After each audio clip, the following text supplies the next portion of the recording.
La la la la la. Me, me, me, me, me, me, me. Me, me, ma, ma, ma, moo, moo, moo, moo.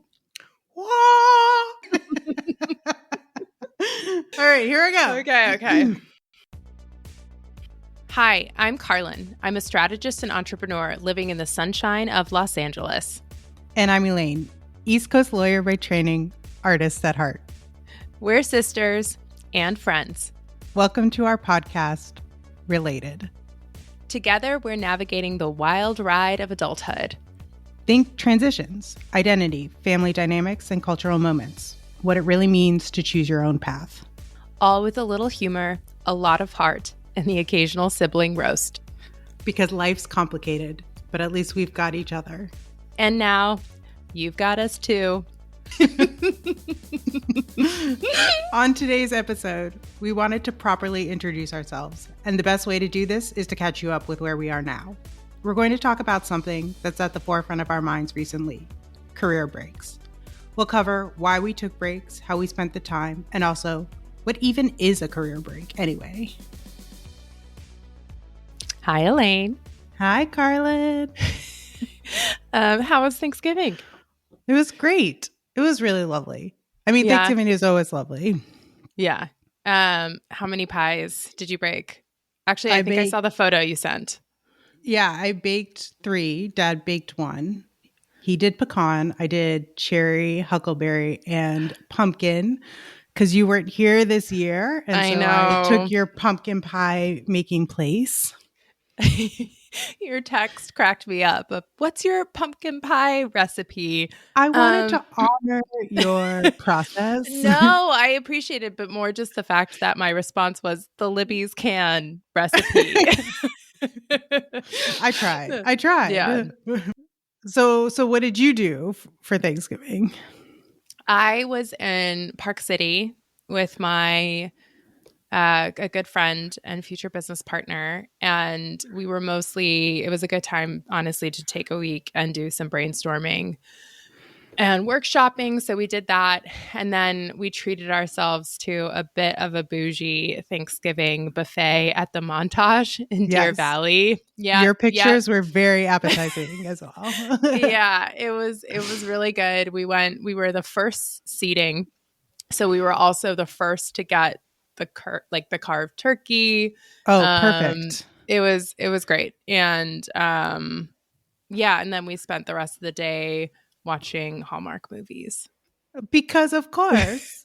We watched the new Lindsay Lohan one, and then the one that features the guy who was the teacher on Pretty Little Liars. I'm not sure you ever watched that show, but yeah. It's so funny because I was on the couch with Mom browsing Netflix last night, and she saw the Lindsay Lohan movie. And I told her that you liked it, and she wanted to watch it. It was good. It was good. Well, it depends which Lindsay Lohan movie she watched, because I will say the one last year where she's not as good, not good. I didn't finish that one, but the one that was this year, very good. At least, for a Hallmark Netflix-esque holiday. Yes, that was movie. my caveat to Mom, and we did not end up watching it. On that note, on a very different note, career breaks. I just have to say, I think career break is a really bad term. Yeah. It's a career pivot where you're not working, but I know there's not a good term for it. So career break is like the only term. And it's not, to your point, it's not like I'm taking a break from my career. It's reflection time. It's reflection time to be really intentional, to be really thoughtful. I know one of the things that we want to talk about later is how do people define career breaks? But I actually think that's a really good point just to talk about now. It's the terminology. Terminology doesn't make sense. What should we call terminology it? Doesn't make sense. What should we call a career reflection? I don't know. I don't know, but I feel like if you're doing it right, you can actually evolve more in your career in a career break than you can at a job, because a job takes up a lot of time. So you can't really look at what you want out of life when you're focused on what's in front of you. A career perspective. year. A career I don't know. perspective. I've also A a retrospective. A retrospective, career but retrospective. it's not just a retrospective because you're But it's also also looking looking forward, forward. right? You know, Yeah, yeah. there's one woman I've chatted with. She was maybe the only person I knew at the time when I was thinking about it, other than you, who had taken a really intentional career break and also broadcasted that she had taken it. I'll just continue to use the term career break for now, but she called it her creative year. And I really liked that as well. I think one thing I've been thinking about it is sort of been my like creative entrepreneurial year of trying new things for myself and getting back in touch with my creativity. But okay, wait, let's take a step back. Elaine, you pioneered in the Strand Sylvester family. You were the first to pioneer. Well, I mean, we'll get to Dad at Well, I some point. wasn't. You weren't. But okay, but in our millennial of the children, you were the Of the first. You were the children. first to pioneer. Yeah. Okay. So I was thinking about the topic of career breaks and of you. And I was thinking about our trip to Ireland and specifically a car ride we were taking. So you had rented We should give context. This was in the summer of 2023, August. 2023. Yes. You had rented a house in Kerry, County Kerry in Ireland. Near on the Dingle Peninsula, because the Irish are so great with magical names. Anyway, we were driving back from that house. You had been there like a month and I had been there just a week.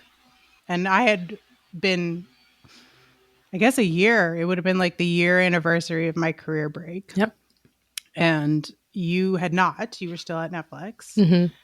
And we had taken some walks in the countryside and you had talked about leaving Netflix and what that would mean.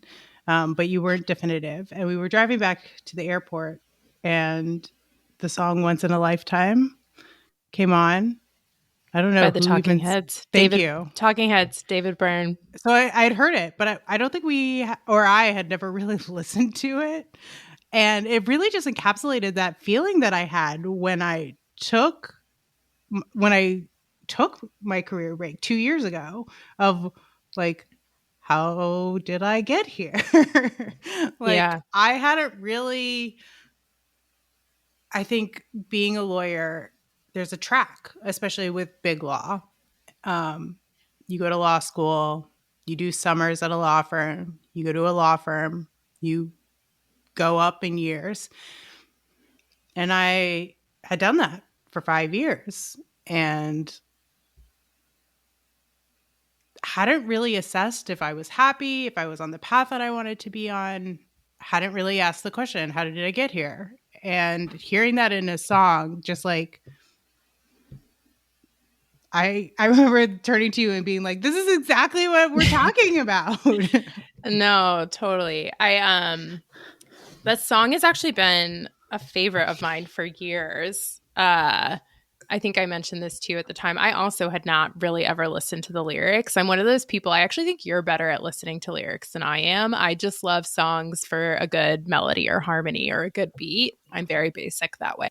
There was something about listening to it in the car with you. I also don't know if you remember this, but I had not only spent that trip in Ireland, like talking about leaving, but I had kind of blurted out to my boss in a meeting, I think the week before, that I thought I was maybe ready to leave. It was one of those, oh shit, did I just say that? And he had essentially said, can you take a couple weeks to really think about it?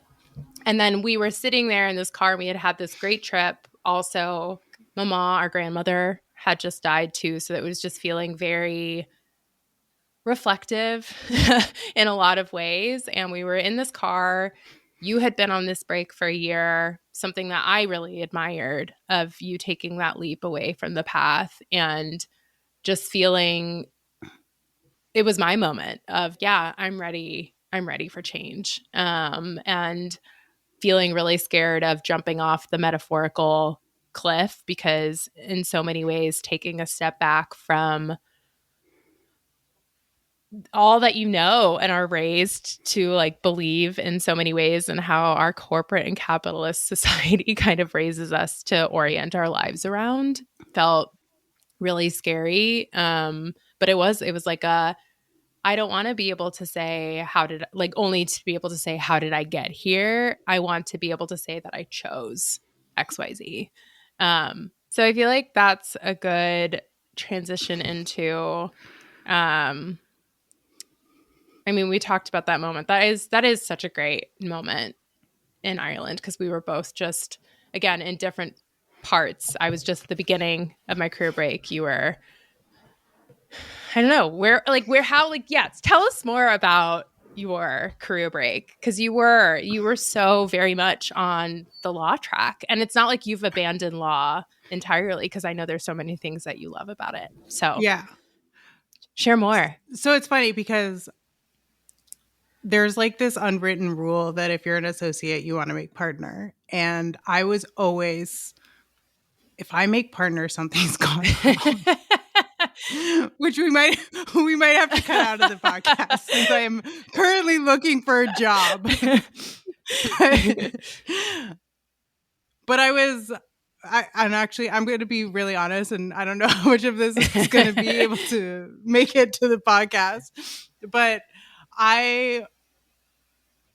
so there were two events that happened that really triggered my career break. One was that I was talking to this new partner, and she was talking about how this older partner was supposed to be on sabbatical, but he was working. And I mentioned something off the cuff. I don't think I've ever mentioned this to you. I mentioned something off the cuff, like I pity him for working during his sabbatical. And her response was, don't pity him. He's making a lot of money. And I realized, in fact, I did pity him. Yeah. And I'm like a 5th-year associate and I'm pitying a partner. If that's not a clear indication, if that's not where I want to end up, like, I don't know what is. And the fact is, he is making a lot of money and he probably made that choice and he likes the money and that's great. But if I'm pitying him, that's clearly not the path for me. And then a couple of weeks later, interaction with the same new partner, actually. I had taken over a matter for someone who had gone on vacation, and he had come back from vacation, and I was supposed to trade the matter back to him. And instead, this new partner called me up and was requesting that I work on a weekend that I had planned to go on a trip to New York and work on this matter. And it was very clear from our conversation that that was more important than my time. And again, I'm not sure how much of this can make it into the podcast because the message at firms is that you're disposable and thus your time belongs to the firm. And that second conversation happened on a Friday, and I gave my notice on the next Monday. And it's funny because I am going back. I'm planning on going back to a firm, but I'm planning on doing it a lot more deliberately. And I think because I had been working, and through the pandemic, it got crazy. Like there was that March and April, there was a lull in 2020. Yeah. And then after that, it was just high gear for the rest of my time. And I think I just got really overwhelmed and I never really set boundaries. And a lot of other people were able to set boundaries because they were married, they had kids, and those were acceptable boundaries to set. And my boundaries of, I need to be on a hike this weekend was not an acceptable boundary. And so I was really never, ever able to set boundaries, reclaim my time for me, and consider what I wanted to do. And so I think even though I'm planning, we'll see what happens, planning on going back to a firm, I'm doing it much more deliberately this time. And how have you spent your time?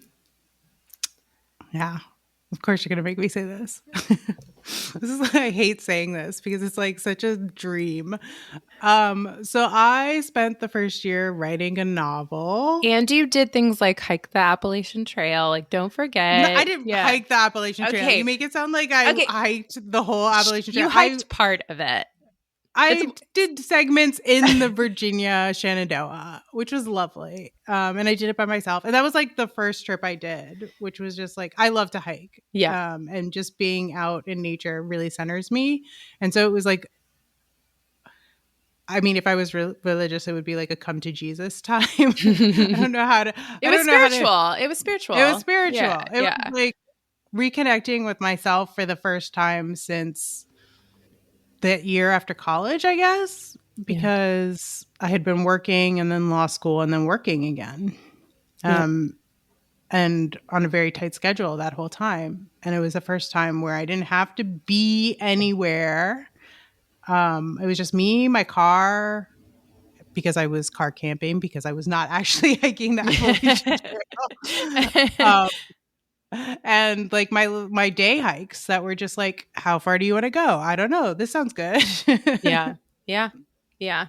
And then you wrote your book. And then I wrote my book, which I'm still waiting for comments from my siblings. I know. Well, okay. Just for the listeners, this is like hundreds of pages book, and we've all already read one draft. So we're working on draft. We're working on draft 2. Yes.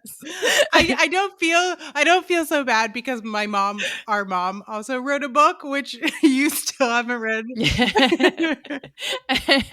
I have to say, having read mom's book as well, I do have to say it is hard to read like a rough book. Like, yeah, it's not finished, so it doesn't flow the same. So you can't get into that reading mode that you do with finished books. So I do understand. I'm just giving you a little grief. So I did that for the first year, and then Mama died, and the house where our parents live flooded. Yeah. And I didn't have a job, and was thinking about starting to look for a job, but wanted to spend time with my aunt who had been living with our grandmother and help her do some down in New Orleans. Yeah. Yeah. And help her do some cleaning out, which was like a very emotional lift. And then. Yeah. Oh, I'm going to get sad. Yeah. We all loved Mama. And she had taken the load. And so it felt like when I was unemployed, it was, the least I could do to help her out. And then I moved back in with mom and dad, even though mom's in Wisconsin most of the time, and helped with renovations from the post sewage flooding. And really time just got away from me. And so started looking and still wasn't really sure what I wanted to get back to. Yeah, I was going to say, I feel like, sure, it was more time, but it was also, you were doing a lot of introspection around, okay, if I go back, especially to law, what does that look like for me? Yeah. And I don't necessarily want to go back to what I was doing. So I wanted to talk to people first. And even if I do go back to what I was doing, I want to know why I'm going back to what I was doing. The thing is, it's kind of difficult because I really liked what I was doing. Yeah. I enjoyed transactional law. Like I might be one of those people. Like I think a lot of lawyers in law firms really like to work, like a lot. Yeah. But really don't like what they do. I'm the opposite. I really liked what I do, but just didn't like it being all consuming. Yeah. And especially when there wasn't a bigger picture necessarily for me, because I'm not sure I want to make partner. Pretty sure I don't want to make partner. And so I needed time to figure out how I can do what I like without sacrificing myself to it. Yeah, I think that's so spot on, and I can share a little bit about my career break for everyone as well. And a lot of it echoes and mirrors a lot of what you just shared, Elaine. Mm-hmm. I at the time that I was thinking about my career break, I had been at my company for just about 5 years. I was managing a team of over 15 people, and that was a team that I had built actually from the ground up. When I was hired, it was just me, and by the time that I left, it was 15 people, most of whom I had hired myself. Wow. And I I really loved the company I was working for. I still really love and admire it. And I think part of the reason I was able to stay there so long, as you know, in many ways, it was my longest working relationship ever. Part of the reason I was able to stay so long was because every 6 months or so, the job evolved. Yeah. We were growing. My team was really focused on driving a lot of creative risk taking and innovation within the company, which was just so fun and creative and rejuvenating for me. And I think sort of somewhere between the fourth and fifth years, I realized that I was less in building mode and more in a sort of a bureaucratic reorg politics mode, where I was spending the bulk of my time planning for the next reorganization versus the actual creativity piece and the building piece, which is the part that I really love. So, yeah, and I don't know that you and I have talked that much about this, but I think there was also a component for me of doing the thing that I really love to do at the core and being able to focus on that. And then also feeling like I had room to grow and was also properly valued. I think the year before I sort of made the decision to take the career break, I had actually hit a bit of a wall. This is not something I share very often with most people, but for the sake of being vulnerable and open, I had been sort of made some sort of certain promises or assurances that I would grow into sort of even bigger roles. But because of certain company dynamics and changes and whatnot, that ended up not happening. And at that point, it was also sort of the tail end of the pandemic. And I know we're going to likely talk about this in a future episode, but working through the pandemic was a toll. Yeah. And managing through the pandemic was also really, really exhausting. Yeah. I really love and loved my team so much. Incredible, emotionally thoughtful, intelligent human beings that I cherish those relationships forever. But I don't think, especially in the context of the pandemic, that I had done a really good job of setting certain boundaries for myself in terms of how much I was giving to work and to my team. And between that and then sort of feeling like I was hitting a growth ceiling and feeling disappointed in that, I hit a wall. And I had some really honest conversations. Again, this was about a year before I decided to actually take a career break. And I had some conversations with my boss, and it was feeling like at the time that maybe that would be a point in which I would leave. But instead, my boss insisted that I take an extended vacation, which through our amazing HR, I was actually able to take essentially a mental health leave. Yeah. And I came back feeling rejuvenated, refreshed. But it was ultimately, I think, a Band-Aid solution. Yeah.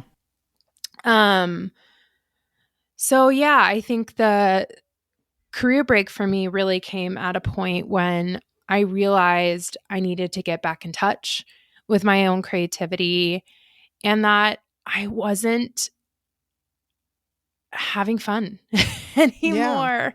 And I know that's such a, I feel really grateful that I'm able to make career choices based on how energizing or engaged I feel with a specific role. But yeah, just want to acknowledge that. So yeah, I had originally planned to take a full year off. I had done a little bit of job searching, but nothing felt quite like the right fit. And I essentially, since college for the most part, had just gone from one role to another and was on a path and a track. And I wanted some time to reflect, take a step back, really think about what I want and how to go about getting that, and also thinking about where work fits into the context of my broader life and kind of recalibrate. Yeah. So anyway, I originally planned that I would take about a full year. I would take all of 2024 and I would treat it as a creative entrepreneurial year to really get back in touch with my creativity, maybe start thinking about my own projects or my own business. And I have had some really amazing experiences. I worked on a friend's goat ranch for a month or so during kidding season, which is when all the baby goats are born. And that was really incredible. I was essentially a goat midwife. And I don't know, when you're experiencing the cycles of life and sometimes death every day, it's a really powerful and beautiful thing. I traveled. I did my Eat, Pray, Love, go to Bali trip, Korea, Mexico. I spent a lot of time trying to really embed myself more deeply within the LA community. That has been really amazing and can definitely talk about that more at some point. And spent more time with the people I love, like you. And I also went to a grief camp. I was a bunk counselor for an organization called Experience Camps that I work with. And that was really profound, just being completely unplugged in nature, talking about grief and the magic there is in sharing that kind of human emotion and having those shared container around that. Anyway, it's been an amazing year, and yeah, I guess it's November now, so about 11 months into my year. And unlike you, I at the moment am not planning to go back to corporate 9 to 5. I guess the other thing I should mention is I've been doing probably for the past 6 months or so, I've been doing some part-time consulting and advisory, and am planning to continue building up that practice, and also considering maybe building something for myself, which is really exciting, also scary. Yeah, awesome. So, one thing I wanted to talk about was some of our specific circumstances that perhaps allowed us to take a career break. I think that's important to acknowledge. Yeah, definitely. Yeah. I mean, there are two aspects of it. One, neither of us are married. Neither of us have Yep. kids. So we don't have responsibility. Well, we have responsibilities, but it's not. Well, we've made different choices. Yeah. Yeah. Yeah. But there's no one relying on Yes. us for our income. Yep. Except for Bubs. In my which case. leads, except for Bubs. Bubs is my bunny.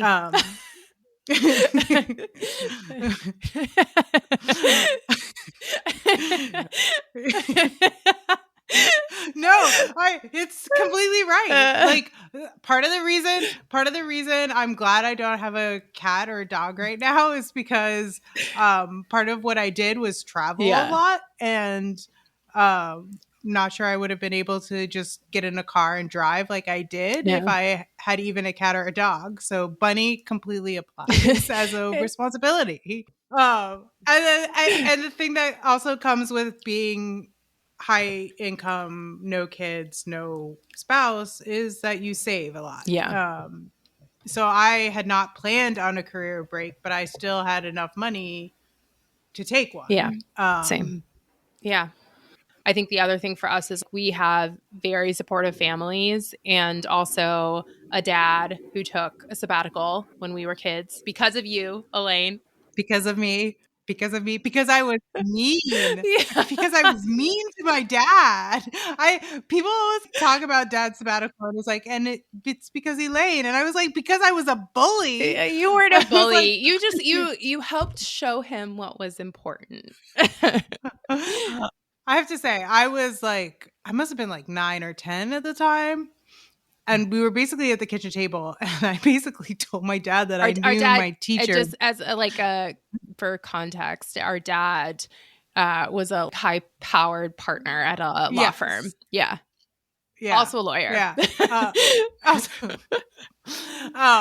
I basically followed in his footsteps. I practiced the same kind of law he does, which is really funny because I was the worst. But I basically said I knew my teacher better, my homeroom teacher better than I knew him.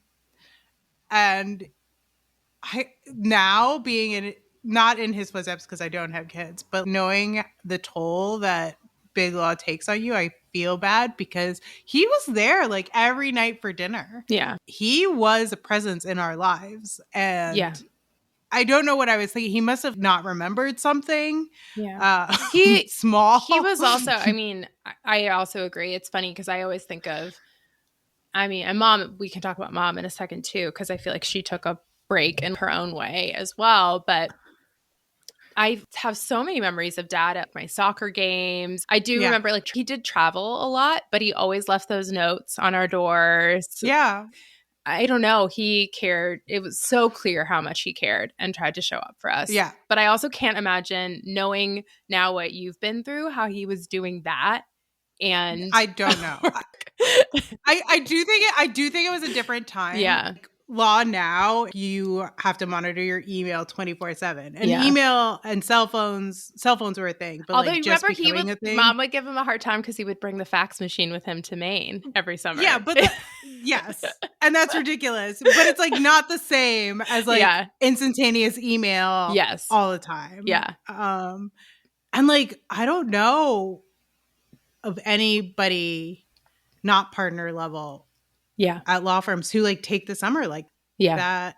I know he worked remotely for part of it, but the culture of law firms has changed so much from when dad was coming up to when I'm coming up.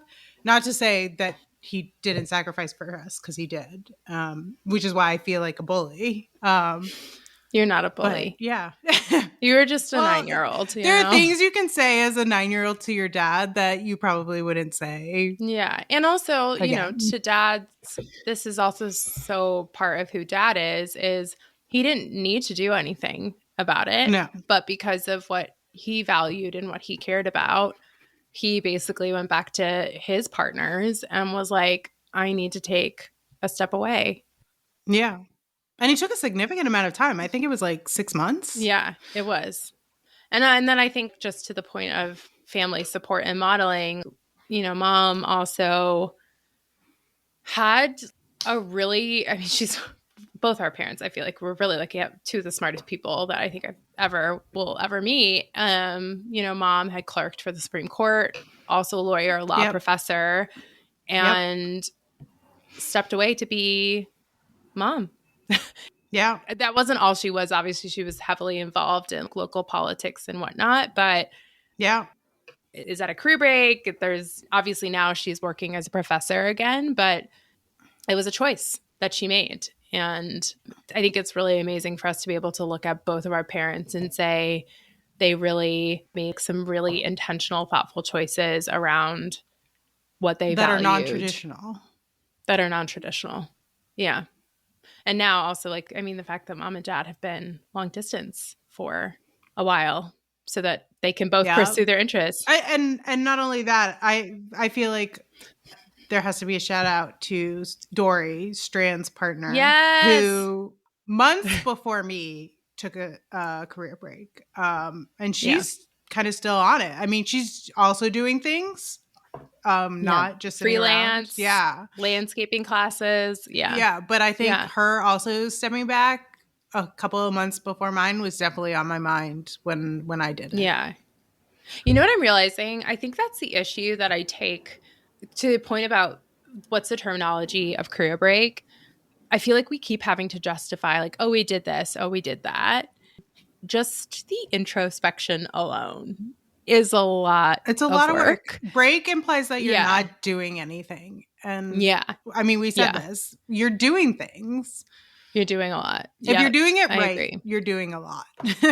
Yeah, I agree. The other thing I will say also around this too is part of what made me feel not okay, but better, I think, especially in the industry that I work in, which is tech, creative agency, brand, etc., was there is a thought leader. He's a well-known designer and owns his own studio in New York. This guy named Stefan Sagmeister, and he has this TED Talk about the power of time off. And he actually closes his design studio every 7 years, and everybody gets a year off. And then they all come back and they end up being also creatively invigorated and inspired.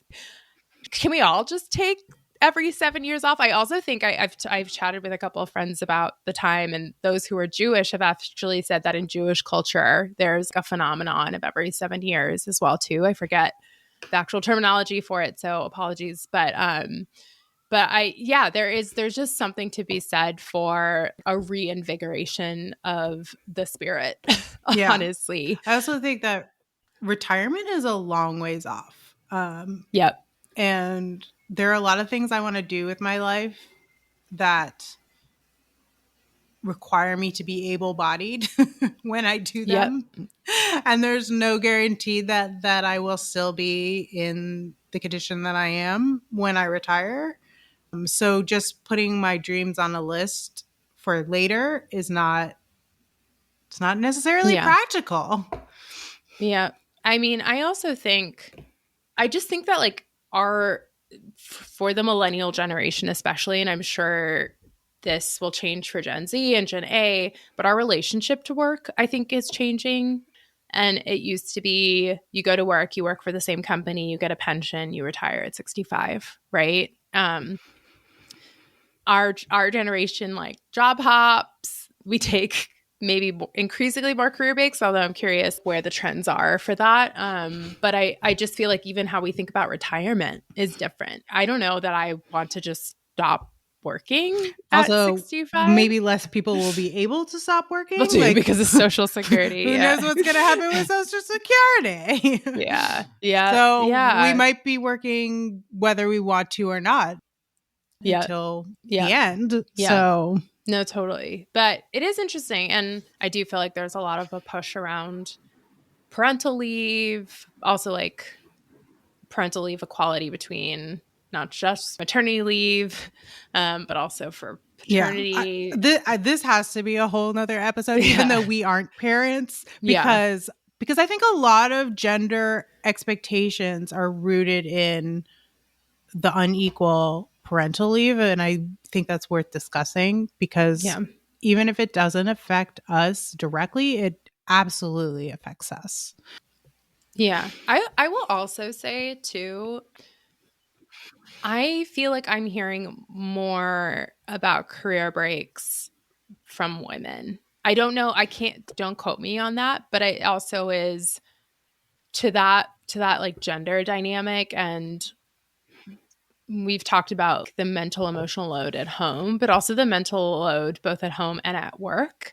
What is it about corporate environments? I mean, I think this is something people have discussed for the edge of time, but I'm curious more of the actual data around that. Like, what about corporate environments is not working for women for long term? women, and why? I guess more like starting with the question is, are more women taking career breaks and pauses? And if so, why? And how does that, to your point, map back to things like parental leave, et cetera? Yeah. Well, I mean, and during the pandemic, there were all these studies done on the amount of women leaving the workforce because taking care of the things at home and taking care of work were just not sustainable. Yeah. And so I think there have been studies done on that, but they were mostly pandemic focused. So it would be interesting to look at that at a broader scale. Yeah. The other thing we should just reference as we're talking about other kinds of pauses, breaks, reflections, etc. You and I both took gap years. I took my gap year because the financial crisis was happening. And I was like, I don't want to be competing with, all 1,500 of my Stanford classmates for the one consulting job that's available or the one Google job. And so I went to Australia instead, which was amazing, but also really hard. And I feel like I actually picked up a lot of really important life skills. And then you took one too. Me, mom, dad, Strand visited Carlin on her year abroad during Christmas. And I remember thinking, I want to do that. But I couldn't decide on a place. So I traveled. But I loved that. So I basically, you were the reason, pulling it all full circle. You were the part of the reason I always wanted to go to Ireland, is you spent so much time in Ireland. Yeah. So I basically came back from Australia and was like, I need to get some money. So I was able to work a couple of jobs that I was able to save up quite a bit of money for a college student. And basically was in Europe, was in Central America, spent some time in Hawaii, went to visit Mama, because that was soon after Papa had died, and just spent a year seeing all the places I wanted to see. Yeah. I wonder, do you think it's how we were raised in some ways? Why are we so non-traditional? Yeah, it is interesting but it's interesting because I think from the outside perspective, we are very traditional in some ways we went to good colleges, we went and got master's degrees, we've worked at great companies, professional degrees. Yeah. But we've also given ourselves, to a certain extent, some permission to beat to our own drums too. Yeah. Which is interesting. Well, I think our existence in a way is, like, not to get too far down the biracial women. Oh, it's good. But it's like, my experience is I've always been different. So I think that lends itself to questioning why you do things. And if there's not a good answer, it's easier to dismiss it. So I think that it actually has a huge role in why you're willing to take more risks, when you just question things. That's a really good point. Yeah. Well, and you're like, I'm neither this, but I'm also not that. And I'm already in so many ways, just based on who I am and how the world sees me and how I was raised, am just something different. So I have to choose my own path. Yeah. Regardless. You get comfortable with being other when you don't really belong to anybody. And I think there are bad things about that, which we can go into deeper on another episode. But I actually think there's some liberating things about it too. Yeah. Oh, that's actually, I feel like that's a really beautiful way potentially to end. Like, any final thoughts? Well, I think my thoughts were twofold. One, that how does this place into having a podcast in general? And I think I'm choosing to go back to a very similar role that I had pre-career break. I'm choosing to do it intentionally. And part of what I'm hoping to get out of this podcast is that intentionality. Like I said, with the how did we get here? I didn't spend a lot of time checking in with myself. And so I think a podcast is an opportunity to structure that. And so I'm really excited for that. Yeah. And I think on my end, one of the things that I have learned during my break has been definitely the intentionality and also spending more time with the people I love, i.e. you, my sister, and being creative and trying new things. And also, it's been really interesting to hear how many people have wanted me to share some of my just story and experiences. And I know how valuable I have felt like hearing others too. So I think I'm feeling fear and vulnerability around sharing my opinion and my thoughts and some of my inner world, but also feeling less fear around doing so. And I think that was I'm glad you suggested this. Yeah. And I think that was my second point, is that we don't have the answers. And no, we know we don't have the answers. Which is a valuable skill to have, is knowing that you don't know. Yeah. And opening up a safe space to have conversations about the things that we're interested in, the things that impact us, the things that impact people we love, the things that impact society as a whole. And having that unique experience that we bring and perspective that we bring, and talking about these things and muddling through these things. I agree. I love you, Elaine. I love you too. Thanks for listening. As we end, we just wanted to thank everyone who has listened and given feedback so far. Our new Related fam, please reach out anytime with additional thoughts or suggestions. We appreciate your support as we continue on this journey. And with that, if you enjoyed our conversations this week, we look forward to sharing more with you. Follow us now so that when our next episode premieres in 2 weeks, you can be sure not to miss it. You can find us wherever you listen to your podcasts. See you next time, everyone.